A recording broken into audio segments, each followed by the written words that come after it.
जब कुछ नहीं था तब क्या था? बिग बैंग से पहले आखिर क्या था? किन हालात में बिग बैंग शुरू हुआ और क्यों? पहली आकाशगंगा कैसे बनी? पहला ब्लैक होल कैसे बना? क्या इन सवालों के जवाब हमें जल्द मिलने वाले हैं? तो अगर आपको तमाम तरह के सवालों के जवाब चाहिए तो सिर्फ और सिर्फ हमारा दुनिया नॉलेज टीवी ही देगा। तो इसलिए तो फ्रेंड्स, जिसने अब तक मेरे चैनल दुनिया नॉलेज टीवी को सब्सक्राइब नहीं किया है, सबसे पहले सब्सक्राइब कर दो और घंटे का बटन दबा दो। आइए चलते हैं एक ब्रह्मांड की दुनिया में। माय डियर फ्रेंड्स, हमारा ब्रह्मांड कैसे बना? इस पर कई थ्योरी हैं। सबसे स्थापित थ्योरी की अगर बात करें तो बिग बैंग को ब्रह्मांड का शुरुआती चरण मानती है। किसी वक्त ब्रह्मांड एक परमाणु से भी छोटा था। सूक्ष्म बिंदु में करीब 14 अरब साल पहले महाविस्फोट हुआ था। इसे ही बिग बैंग कहते हैं। विस्फोट से बिंदु टुकड़े टुकड़े होकर इधर उधर छिटकने लगा। इसी से ब्रह्मांड की शुरुआत हुई थी। सच्चाई तो यह है, पूरे ब्रह्मांड के सामने हमारी क्या औकात है। अंतरिक्ष से जब हमारा सूरज भी धूल के कण से छोटा नजर आता है तो वहां हमारा वजूद आखिर कैसा होगा?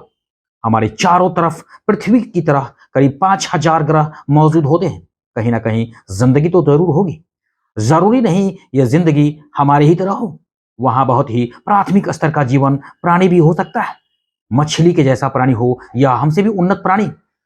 वही ब्रह्मांड लगातार फैल रहा है। एक समय इसके बंद होने के आसार लगाए जा रहे थे, लेकिन 1998 में हबल टेलीस्कोप की वजह से पता ये चला कि ब्रह्मांड जिस रफ्तार से फैल रहा है वो रफ्तार भी लगातार बढ़ रही है। वैज्ञानिक कहते हैं इसकी वजह डार्क एनर्जी होता है। यह हमारे आसपास हर जगह मौजूद है पर दिखाई नहीं देता। इसे हम ना तो माप सकते हैं और ना ही इसकी जांच कर सकते हैं। हाँ, इसका असर हमें महसूस होता है। यह आखिर क्या है? अगर यह पता चल जाए तो अतीत, वर्तमान और भविष्य की तमाम गुत्थियां खुल सकती हैं।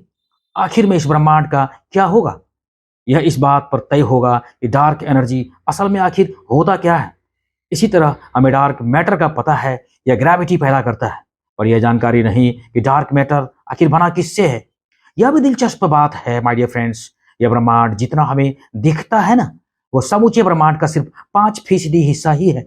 बाकी तो 95% केवल अदृश्य है। इसमें से डार्क एनर्जी 68% है। बाकी तो 27% की अगर बात करें तो सिर्फ डार्क मैटर ही है, जिसे 1933 में खोजा गया था।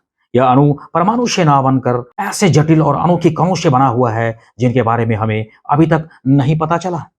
इस ब्रह्मांड में जितनी भी चीजें हमें दिखाई देती हैं वे सब या तो खुद रोशनी फेंकती हैं या उसे रिफ्लेक्ट करती हैं। डार्क मैटर ये दोनों ही काम नहीं करता, इसीलिए इसे देखना मुमकिन नहीं। दरअसल डार्क मैटर ही इतनी ताकतवर ग्रेविटी पैदा करता है कि हर आकाश गंगा के सभी तारे उसी आकाश गंगा में बंधे रहते हैं। कुल मिलाकर डार्क मैटर ब्रह्मांड को बांधे रखने का काम भी करता है, जबकि डार्क एनर्जी ब्रह्मांड का लगातार विस्तार करती रहती है। इस वजह से हर आकाश गंगा का एक दूसरे से फासला भी बढ़ता चला जाता है। इसके ब्रह्मांड में ब्लैक होल नाम की ऐसी चीज भी है जो अपने दायरे में आने वाली हर चीज को खा जाती है, यानी कि निगल जाती है।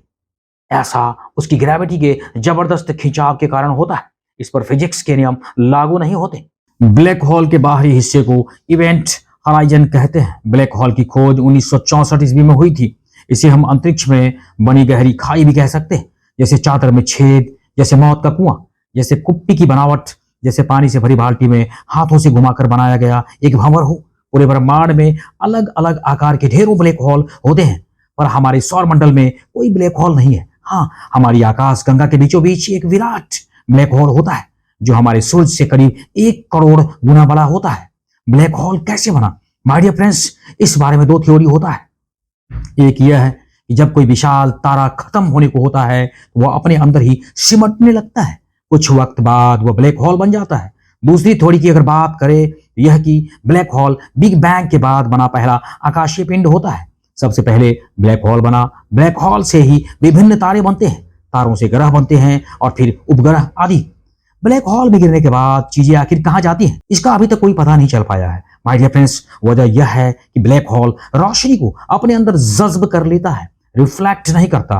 तभी तो उस पर रोशनी डालने पर घुप घना अंधेरा के अलावा दूसरा कुछ दिखाई नहीं देता। इसीलिए ब्लैक होल का कोई फोटो सीधे सीधे लेना मुमकिन ही नहीं। ब्लैक होल के बारे में कई जरूरी सवालों का जवाब मिलना तो अभी बाकी है मेरे दोस्त। मसलन ब्लैक होल में गिरी चीजें क्या किसी दूसरे डायमेंशंस में चली जाती है?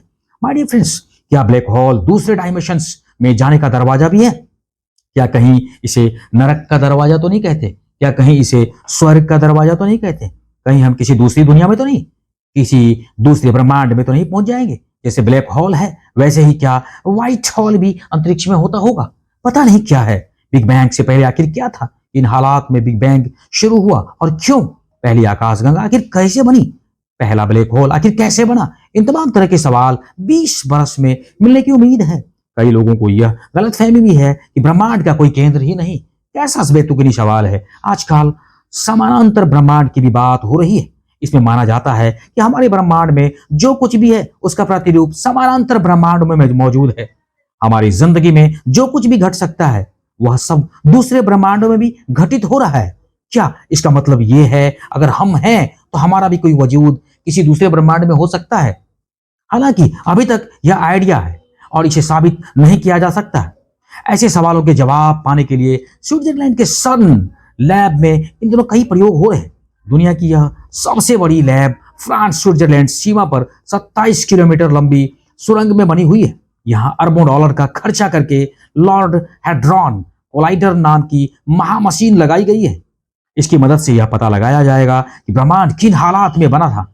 उन हालात को पैदा करके स्टडी करने की कोशिश की जा रही है। इस प्रयोग में भारत समेत दुनिया भर के करीब 100 देशों के हजारों वैज्ञानिक हिस्सा ले रहे हैं। सर्न लैब से ही गॉड पार्टिकल यानी हिग्स बोसॉन होने के ठोस सबूत 2012 में मिले थे। आजकल यहाँ डार्क मैटर पर प्रयोग चल रहे हैं। उम्मीद है कि ब्रह्मांड से जुड़ी हुई तमाम तरह की पहेलियां बहुत जल्द सुलझने वाली है। चलते हैं फ्यूचर में, भविष्य में आखिर क्या होने वाला है। तब तक हमारे वीडियोस पर बने रहो और देखते रहो। मस्त रहो, मुस्कुरा दो यार।